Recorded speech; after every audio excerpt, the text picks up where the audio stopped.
What's going on, people? Welcome back to another episode of the FF Ballbusters podcast. My name is Will. That's my co-host Eric. And today we're talking Dynasty stashes and people we think you could buy low on that could see some success in the future. But before we get into that, Eric, you got anything for the people?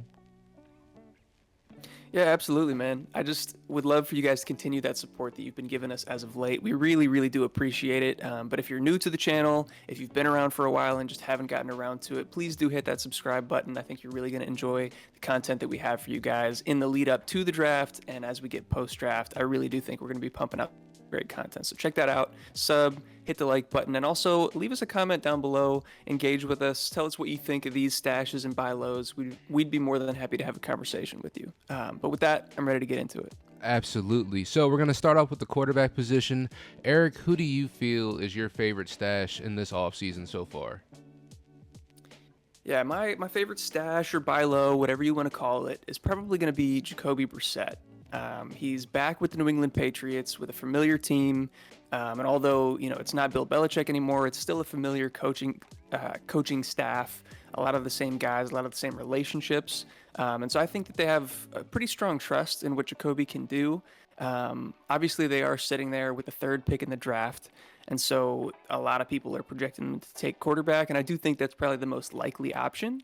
But there's been a ton of talk about them potentially trading out of that. They have a ton of team needs outside of quarterback. And so that wouldn't surprise me if they went a different direction entirely or if they traded back. And even if they do take a quarterback, I don't think it's entirely out of the realm of possibility that Jacoby still starts, for the first handful of games of the season, if not a little bit more than that.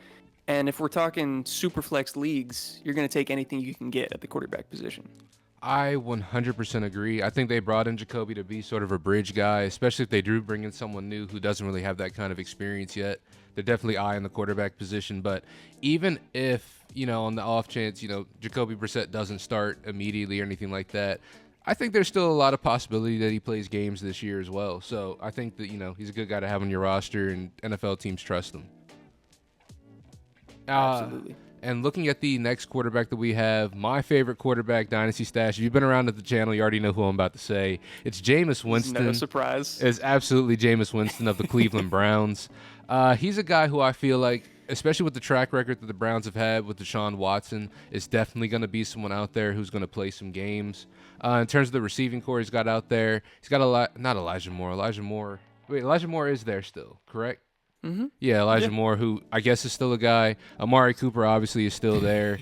Cedric Tillman, who we're waiting to see if he can do a little bit more this year as well. But they do have a good setup out there in Cleveland for a guy like Jameis Winston, who does like to air the ball out, who I feel like is going to play games. So you should have him on your roster. He's probably someone who is rostered, but I would go and get him for cheap if you could, or if that's something that you prioritize with your team. You look like you got something to say over there, Eric. What's up? Did you say... I don't know if I missed it. Did you say Judy also? I did not say Judy. I forgot that Jerry Judy is there. That's a big slip up on my part. Wow. They got a really nice wide receiver core over there for Jameis. Absolutely. Yeah, for Jameis. Hopefully for Jameis. You know what I'm saying? Yeah, no, that'd be... Yeah, I like it. I fully agree with you. I think there's a good chance that he starts some games just based on what we saw Deshaun put on tape last year and also what we saw from him in the injury department. If he doesn't stay healthy, there's definitely that chance for him to see the field. Those are our two favorite kind of stashes by lows. And you mentioned he might not be a stash in one of our leagues that we're in together. He was actually on the not on the waiver wire. He's on the transaction He was list. available. Yeah. And so we scooped him up there. One other guy that I wanted to kind of mention is Jarrett Stidham, currently with the Denver Broncos.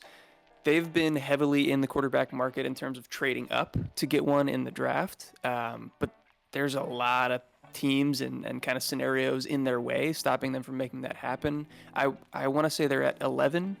Correct me if I'm wrong, but I think they're at the 11th overall pick. We know that the Vikings are in that conversation to move up. We know that the Giants probably want to try to move up into that top 4 to get one themselves. And so who knows if there's going to be one available that they're actually interested in taking.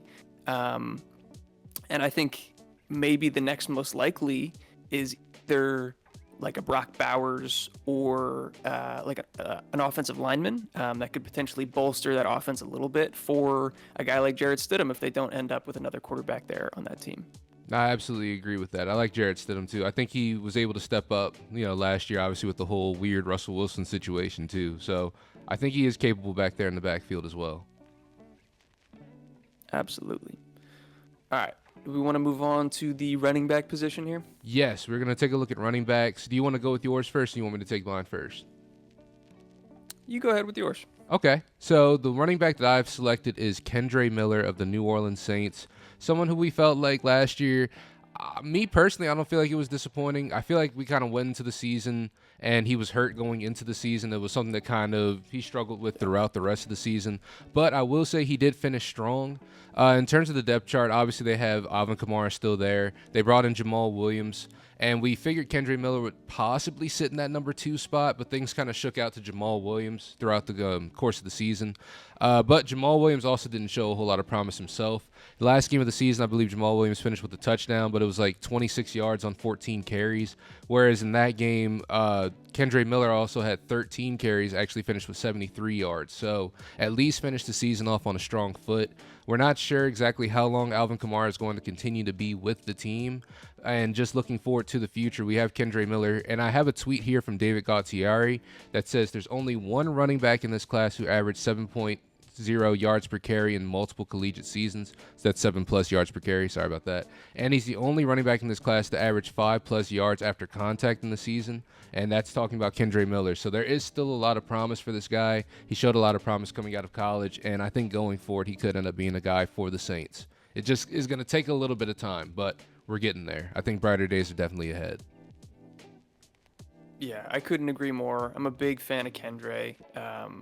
And alluding to that same tweet that you talked about, obviously he's making the joke that he's not technically part of this class, but because of the injury and the way that things shook out, you can kind of treat him as such.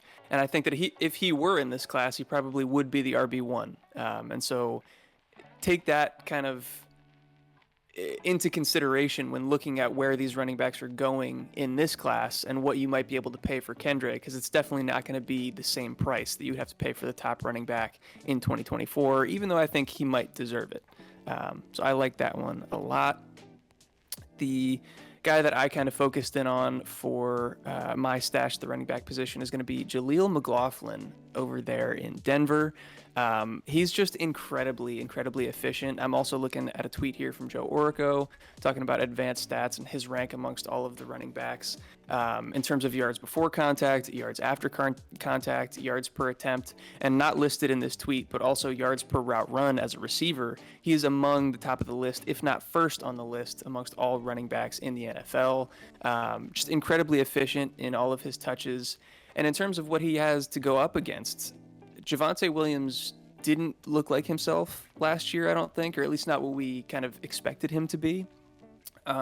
There's a chance that he bounces back from that, sure, but I don't think Samaje Perine is going to be able to keep McLaughlin off the field for that much longer, if at all. I think he probably supplants him on the depth chart. And I think that McLaughlin is kind of the guy that Sean Payton loves to have, that kind of like joker out of the backfield, the do-it-all guy.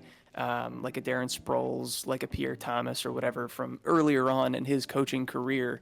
So I just have a lot of faith in Jaleel McLaughlin as a talent, and I think that he finds his way onto the field. I absolutely agree with that. Jaleel McLaughlin was somebody who I feel like went kind of under the radar, but he was very efficient with the ball as well. I think, if he gets more involved in that backfield, like you said, there's a lot of green for Jaleel McLaughlin to kind of bloom into a bigger player. So I do like that one a lot right there. Absolutely. And then a few honorable mentions that we can talk about briefly. Another guy who's incredibly efficient and ranks among the top of the list of running backs in terms of those same categories I mentioned with McLaughlin. Khalil Herbert falls into the same boat. Chris Rodriguez, I think, deserves to be talked about over there with the Commanders. And don't laugh, but Zach Evans, I think, is at least worth a shout, especially if we're talking stashes. This guy is going to be dirt cheap, if not free. With the kind of turnover on that roster, obviously Kyron is cemented as the RB1, but I think he has a good shot to be the RB2 there. Yeah, I like that one too. I think with, like you said, with the way they kind of run that team over there, there's opportunity for Zach Evans to kind of blossom as well, at least to get more of a role than he did last year. Yeah, for sure. And then we're going to move over to the wide receiver position. Eric, who do you have for this one right here as a stash? So probably more of a buy low than a stash because he's obviously going to be rostered in any reasonable dynasty league. I'm talking Michael Wilson. I think that this is more of a move that I would be looking to make post draft, assuming that they take a wide receiver, presumably Marvin Harrison Jr. I'm hoping that kind of drops his value slightly. In terms of just the amount of volume that he's going to get. But I do think overall it's going to be positive for that offense in general. And they just don't really have that many other people there. We're talking about him and Greg Dortch. You could maybe make the argument that both of them could be kind of in that buy low category because they're going to need to be the wide receiver 2 and wide receiver 3 unless they go crazy and draft even more receivers highly. But I kind of doubt that. But Michael Wilson really had a strong finish to last season. I think going over 10 half PPR fantasy points in the final 2 weeks there with Arizona. And he was kind of one of our under the radar guys when it came to the 2023 draft class. So we liked his profile as well. Yeah, and with Marquise Brown out of there as well, I think there's a lot of real estate still to be found. Rondale Moore is still there, but, I feel like every year we're kind of looking at Rondale Moore, hoping he'll step up. And but Wait. What? Am I tripping, or did he get traded? Oh, wait, Rondale Moore actually is gone now. Why am I doing this today? What is happening? You're good. Rondale Moore. Yeah, he got traded to the Falcons. He's on the Falcons now. God damn it. Yeah. Something's happening But hey, to me you were today. right to say he's irrelevant. Yeah, he's Didn't irrelevant. matter anyway. So, with that being said, though, there's a lot of real estate for Michael Wilson to find in this team. Even if they do bring in an elite wide receiver prospect, there is still a lot of greenery for him to find out there with those two guys gone, especially. 100%. So who's your kind of focus here at the wide receiver position? So my focus here at the wide receiver position is going to be Curtis Samuel. I'm kind of looking at this lightly as other Bills wide receivers as well, just because of how much real estate is free. Stephon Diggs is gone now, out the picture completely. Davis is also gone. So the Bills offense, what we're looking at it now, it should look a little bit more like the Chiefs ran last year with a lot of dink and dunk, short routes. And passes like that. And that's somewhere that Curtis Samuel kind of excels in. Curtis Samuel kind of excels in all parts of the field, but in the slot, close field, and out the backfield is kind of where he excels the most, what we've seen as Commanders fans at least. So I'm liking that. But looking at the other wide receivers as well, if they don't bring in another wide receiver, which I highly doubt that they'll do, I kind of hope that they will bring in another wide receiver. But if they don't, looking at the other options, you got Mac Hollins out there as well, who is an older prospect, but at the same time, he could possibly do something in this offense. You've also got Justin Shorter, somebody that we talked about before we started recording. Eric was not a big fan of Justin Shorter. Me personally, I'm not a huge one myself, but at the end of the day, somebody's got to get the ball. So it's really who it is that you're betting on is going to come out of this wheelhouse, and we're betting on the most of Curtis Samuel in this instance. Yeah, I think Curtis Samuel is definitely the guy to target out of this group. And I do think, Shorter and Mac Hollins are worth mentioning at least when we're talking about who's going to be out there in 2 wide receiver sets, or at least maybe red zone sets, because they're probably not going to put Shakir and Curtis Samuel out there as the 2 wide guys when it gets down to the red zone. They're going to need a big body X on the field. So it makes sense that you would bring one of those guys up. But I think Curtis Samuel's target ceiling is a lot higher than people might expect. I'm not betting on it necessarily, but especially if they don't trade up in the draft for a wide receiver, which Brandon Beane, their GM, has made clear isn't necessarily a priority, I could see Curtis Samuel going north of like 120, 130 targets because, who else are they really going to throw the ball to? Nah, I 100% agree. Someone's got to get it out there. And I think between him and the tight ends, there's probably the best bet we have right now at the moment. Yeah, absolutely. So I like that one a lot. And then some other guys worth mentioning, Parker Washington. I think Christian Kirk and Evan Ingram continue to be great buys. Obviously they're not stashes or buy lows, but another guy that could benefit from Calvin Ridley leaving and some target vacation there in Jacksonville is Parker Washington. He showed a little bit of splashes there at the end of last season. And A.T. Perry, another guy that we really liked from the 2023 class, went a lot later than we expected, but also had some of that late season breakout. I know you had Trey Tucker on the list. Did you want to talk about him a little bit? So just with Trey Tucker, the only reason I was looking at him is that, Gardner Minshew is now there, so they do have a capable quarterback, a guy who can throw the ball back there. And the only real targets they have out there right now that I would consider are Devontae Adams and Michael Mayer. So I do think there is just a lot of room for Trey Tucker to get more involved in this offense and sort of build on his role. Yeah, no, I could see that for sure. I like that one. And shall we round it out with the tight ends? Yep, we can go ahead and finish it off. So the first tight end that I have in this section right here, we've got Davis Allen or Colby Parkinson, kind of whoever it is the Rams decide to lean on, because something huge happened at the end of the season. Tyler Higbee tore his ACL last week of the season, so we're kind of expecting him to be on the PUP. Not even that we're expecting him. He's going to most likely be on the PUP going into the season. So who do we think is going to be the guy to step up?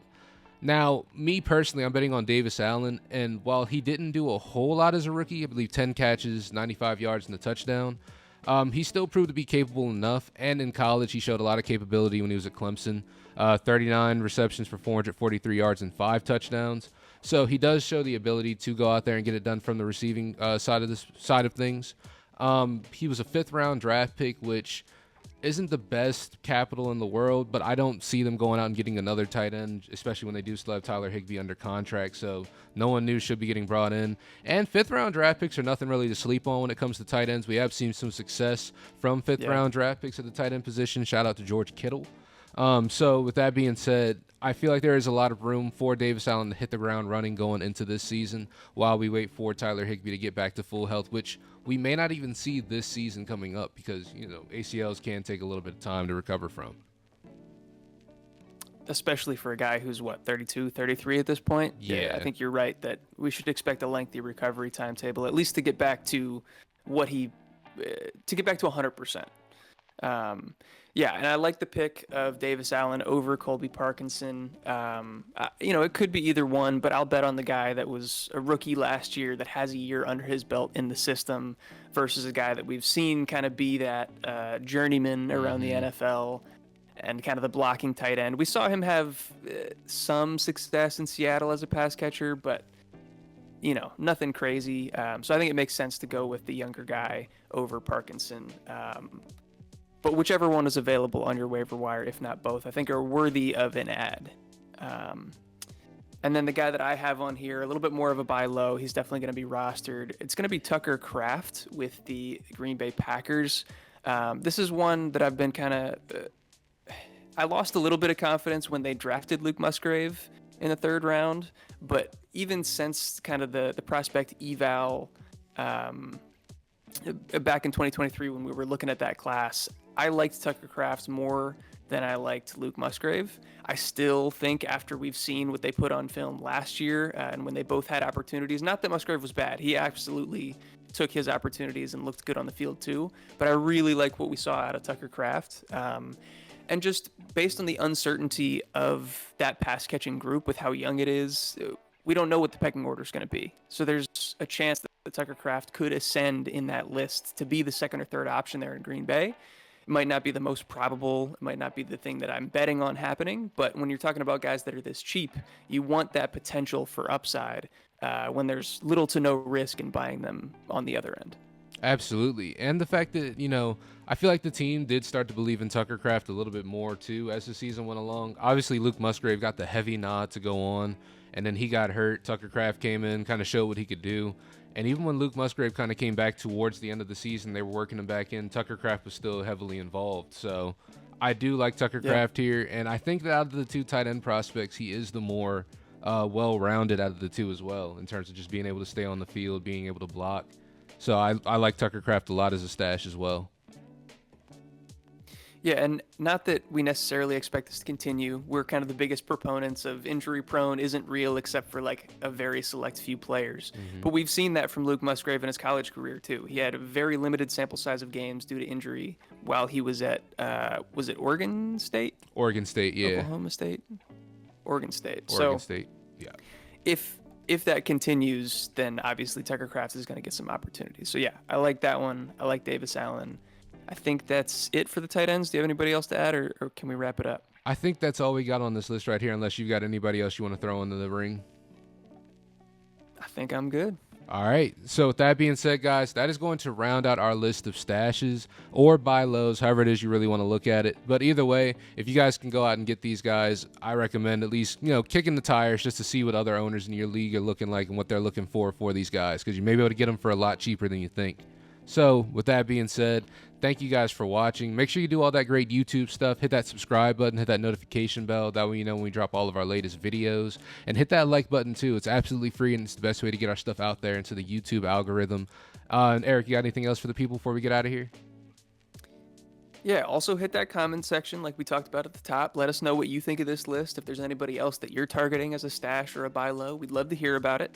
And if you want to have an even more in-depth conversation with us, check the link in the description for our Discord. We're growing a great community over there with people talking every single day about trades, about startups, about all sorts of stuff when it comes to Dynasty, fantasy football, and everything in between. So join up over there. We'd love to have you.